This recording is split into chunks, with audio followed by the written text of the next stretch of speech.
একটি শহর যেখানে ইট আর পাথরের মাঝেও কথা বলে ইতিহাস, যেখানে প্রতিটি গলিতে আছে শত বছরের গল্প। আজ আমরা চলেছি সেই শহরে, পুরান ঢাকায়। ঢাকা নামটি এসেছে ঢাকেশ্বরী দেবীর নাম থেকে, এমনটাই বলেন কেউ কেউ। আবার কেউ বলেন ঢাক বাজিয়ে শহরের সূচনা হয়েছিল, তাই নাম ঢাকা। ইতিহাস বলছে এই অঞ্চল বসতি ছিল গুপ্ত ও পাল আমল থেকেই, তবে ঢাকার উত্থান শুরু হয় মুঘলদের হাত ধরে। ১৬১০ সালে ইসলাম খান চিশতি ঢাকাকে রাজধানী ঘোষণা করেন। মুঘলদের শাসনে গড়ে ওঠে লালবাগ কেল্লা, কাটরা, মসজিদ, বাগান আর বাণিজ্য কেন্দ্র। ঢাকাকে বলা হতো জাহান্নাম থেকে জান্নাত। এই শহর হবে বাংলার হৃদয়, বুড়িগঙ্গার তীরে গড়ব স্বপ্নের নগরী। পুরান ঢাকা এক জীবন্ত জাদুঘর। এখানে প্রতিটি ভবন এক একটা ইতিহাস বই। লালবাগ কেল্লা, অপূর্ণ এক রাজকীয় স্বপ্ন। হুসেনি দালান, তাজিয়ার শহর।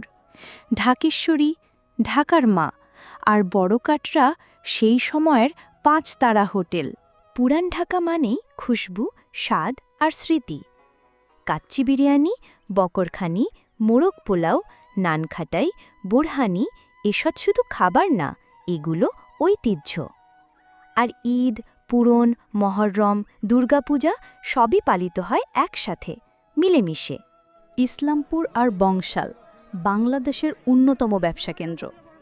মশলার ঘ্রাণ, কাপড়ের রং, স্বর্ণের ঝিলিক সবই এখানে আছে একত্রে। পুরান ঢাকা শুধু ইতিহাস নয়, এখনও এটি বাণিজ্যের এক প্রাণকেন্দ্র।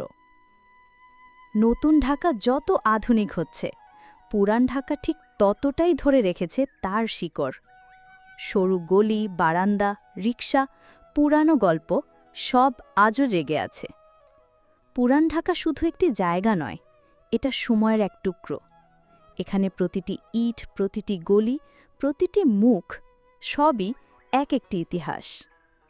তুমি যদি ঢাকাকে জানতে চাও, তবে শুরু করো এখান থেকে, পুরান ঢাকা থেকে। ধন্যবাদ।